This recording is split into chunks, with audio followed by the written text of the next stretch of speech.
Okay, so fever detection. What is fever detection? So if you think about when people start to come back to work and students come back to school, you want to be able to put procedures in place to curtail the spread of any of the COVID disease, right? So what we have developed, my apologies, I'm trying to pull up another document for you. Okay, so sorry about that. The system is designed to be a quick and effective way of screening and detecting any individuals that may have an elevated body temperature. Elevated temperature is typically a key indicator of an infectious disease like the coronavirus or the flu or the common cold, things of that nature. So being able to identify those folks very quickly and in mass numbers is why this system was developed. So how does it work? You set it up in a way that these cameras, it's actually a cellular phone connected to a thermal camera. And then as the person walks past the camera, as you can see over here on the left, we are taking the temperature from the skin off of their forehead, which is an indicator of core body temperature. And I'll get into that in a little more detail here in just a moment. How accurate is the system? The system actually produces readings within a half of a degree Fahrenheit of an FDA-approved temperature gun. And I'll show you how that works here in just a moment. So what's included with this system? So each camera, as I mentioned, is you have a cellular phone, you have a thermal camera, you have a power bank, and then you also have a tripod that it sits on. This allows the system to be mobile. Now, I get questions all the time about, do you want to mount this on the wall or can I mount it on the wall? The idea behind it is you want to keep it mobile. That way, if you have an entrance where people are coming in, but let's say you close that entrance and you want to move the system to another lobby area, you have the liberty of doing so. So again, with each unit, this is what you would get with the system. So this is a chart that, as I mentioned to you a moment ago, we read the temperature of the forehead skin that correlates with the body temperature. So a 92-degree Fahrenheit reading on the skin of the forehead would mean that the individual has a normal body temperature, which, if you remember, I believe that the medical field still uses the 98.6 degrees as an average. But if you look on the left-hand side, I'm not sure if you can see those numbers, but in the green section, that means that the person is quote-unquote healthy. As they get closer to the red, if you read a skin temperature of, say, 98.4, that means that the core temperature is now at 100.7, and that's a telltale sign of a fever, meaning an infectious disease is in the body, and the body's trying to fight it off.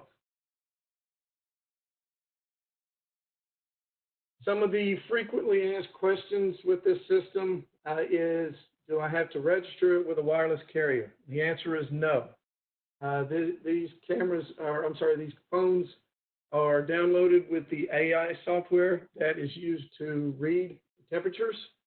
And they do come shipped with your standard apps, but in the near future, we will be shipping these out in kiosk mode, meaning that none of the apps will work. Let's see, can the system integrate with others? In about 2 weeks, 2 to 4 weeks, we're currently working on it, but we will be able to integrate this system with video management systems. And I'll explain that in a little more detail as well in just a moment. What is the lead time for delivery? Depending on how many units you buy, but let's say you bought anywhere from 10 to 50, 75 units, that typically takes 3 days from the day that we receive payment. If you buy 100 or more, that could take 5 to 7 days. What's included with the system, we just went over that just a moment ago, the AI software downloaded to the phone, you have the Android phone, the FLIR thermal camera, a power bank for the camera, and the tripod, along with a 12-month warranty. What are some of the installation requirements? Again, this is a standalone camera, so it's used with a monitor in place. So when people are walking into the building, you want to be able to monitor it, so you have someone there with the camera watching as people walk in, and you're getting readings of each person that comes in. And if they are normal, you see the green box. If they have an elevated body temperature, a red box is actually drawn around their face, and the phone takes a snapshot of that elevated reading. And that snapshot can actually be emailed or texted to anybody in your network. How many people can be monitored? General consensus is this system can read about 20 people at any one given time if their faces are visible. What does that mean? If two people if someone is standing behind someone else, then it would not be able to take its reading. Also, if they're wearing a hat or if they're wearing glasses, sometimes that can block their forehead. So if you as a monitor were watching folks coming into the building, you would ask them to remove their hat and their glasses to take the reading. Can the device take readings of a person in a vehicle? Absolutely. The only stipulation of that, or two stipulations actually, the camera would need to be under some type of canopy, so you would need a covering over the camera, especially for inclement weather. But if you were to pull up to the camera in a car, you would need to roll the window down for approximately 20 seconds. Reason being is sometimes if they're using their climate control, whether that's their air conditioning or their heater, that can throw the reading off. So if you were to use it in a parking lot, you would ask the folks to roll the window down for 20 seconds. At what speed can the device take a reading? We recommend that it's at a leisure walking pace. So anything faster than that could possibly throw the reading off. How are targets identified? I just mentioned that to you. We draw either a green or red box around their forehead, depending on the temperature. How are monitors notified? So let's say you have someone there with the camera and they're watching people walk in. Again, the box is drawn around their forehead, but you can also set up an audible sound to let you know that someone has an elevated temperature. It could be that if someone was to receive a text message, as I mentioned to you earlier, if the phone was set up in such a way that you were using, let's say, your company Wi-Fi and you had a data connection, then you could text or email people inside the company if need be. So internet connection required, I just touched on that. You do not need an internet connection if you're staying internally within your company. You can use a company Wi-Fi for data. Can the base temperature be adjusted? So these things are set up in a way to read up to a certain degree, and once it hits that threshold, that's when it notifies you that someone has an elevated temperature. If you wanted to adjust that base temperature for any reason, today the system does not, but I am told that they are working on it, and that should be out in a few weeks. So the capability will be there in the near future. What type of phone is included with the device? Right now, this is a Samsung phone. That is all that they are shipping out at this time. If you wanted to use an iPhone, right now you cannot, but that is something they're also looking at for the future. Okay, so again, those are some of the standard questions I get. If you have any other questions, Brian is monitoring those and we'll address them here in just a moment. But one thing I'd like to point out at this time is some of the standard operating procedures. This system is a very easy system to use. Again, it's just a phone and a thermal camera. There's really not a whole lot to the system itself. The bigger conversation would be, what do you do with the information once you receive it that someone has an elevated temperature? So these are some of the procedures in talking with my other clients that we have developed over time that I would like to address with you guys today to kind of get you thinking, should you move forward with this system, what does that look like for you as a company? Now, you want to try to create some choke points. You know, in this day and time when folks are starting to come back to work, it's not that difficult to tell them, we need you guys to come through these choke points. We're going to lock all the other doors from anyone coming in because we need to monitor everyone. You want to create signage. And when you do that, get your legal team involved early, right? So you want to be able to put signs on the buildings, direct them to where to go to the choke points, etc.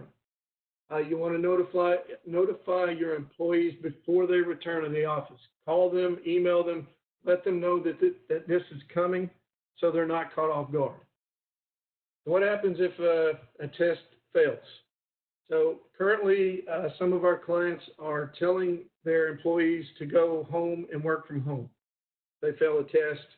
And there's others that if that doesn't work for them, they are creating a staging area or staging areas, and they're isolating these people. They're putting them in a room, and they're creating a secondary test. So the first test being the phone, this is meant to take a preliminary scan of multiple people in a short period of time, and there is no contact. So this phone, this camera is set up and designed in a way that it reads people from 4 to 8 feet away. So there is no contact. Now, if you want to isolate folks and create a secondary testing area, then you can use thermometers, thermometer guns, whatever you choose. Finally, determine the number of monitors. You want to make sure you have the right number of people, and you may even want to give them PPE if they need it. Some disclaimers that I need to touch on. This is not a medical device. This is not intended for clinical measurements. Again, it's meant to take a preliminary scan, multiple people coming in at a given point. So it's really meant for when folks start to return to work, then you can create procedures for that situation. It only reads the temperature from the forehead skin. It does not take a core temperature reading. It only takes readings from the forehead. And again, cannot detect core temperature. So, at this point, Brian, I'll leave the floor to you to answer any questions that may have come in. Okay, appreciate that, Eric. We did have a couple questions come in, and we are being very aware of the time. We're getting near the end, so if there's any questions that did come in that we can't answer, we will provide written responses after this webinar. But one of the big questions that comes in is, and it's asked quite often, is how close does the person have to be to the camera? The detection range that we say for optimum detection is between 6 and 10 feet from the actual camera itself, from the sensor. So as people are walking up, it'll read them coming up, and it can read multiple people at a time. As there's people in line, it'll actually start reading all those people as they start walking up towards the camera itself. But there's a question, what if their head is turned, or if they're wearing a cap or something else? It is advised we have to see the forehead. We have to see right around the eyes. That is the area that the detector and the algorithm is looking to take the temperature for accurate reading. So they're going to have their head at least somewhat aimed, and that's why there's someone there at the device as people walk in saying, just look at the camera as you walk in and keep walking, so it can actually get a good detection. Let's see, we had a couple other questions. Just bear with me a second. Is there an audio alarm for high temperatures?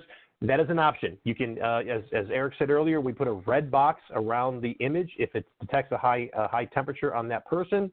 You can also then sound off the phone itself an audible alert so that whoever's monitoring the system realizes that person needs to be pulled out of line for secondary review procedures. That can be anywhere from having them re-walk through the line a second time or using secondary procedures such as using an oral thermometer or something else to check their actual true body core temperature. I think that's it for the questions for right now. There are a few other questions, but I think it's best that we can answer them in writing afterwards and open it up to the team for any questions that they may have or any comments they want to have for this device. Thank you so much, Brian and Eric. As Brian mentioned, we are getting close to time, but I do see a couple of questions that, of course, we will follow up with you as well. And if any of you are interested in the system or would like a one-on-one session to learn a little bit more, please contact us and we'll be happy to set that up. All right. Well, thank you guys so much for attending today's webinar. As a reminder, the recording link for today's session will be emailed to all attendees 24 to 48 hours post-event. If you did enjoy today's session and would like to hear more, we do offer new webinars weekly. Please check our DataVox website for more information on upcoming sessions. And as always, we would love to hear your feedback on our events. Once this webinar has ended, you will be redirected to a survey page. If you could please take a moment to complete the survey before closing out your browser, we'd greatly appreciate it. Okay, that concludes our session for today. Thank you again to Eric and Brian for a great presentation, and thank you all for joining us. Have a great rest of your day.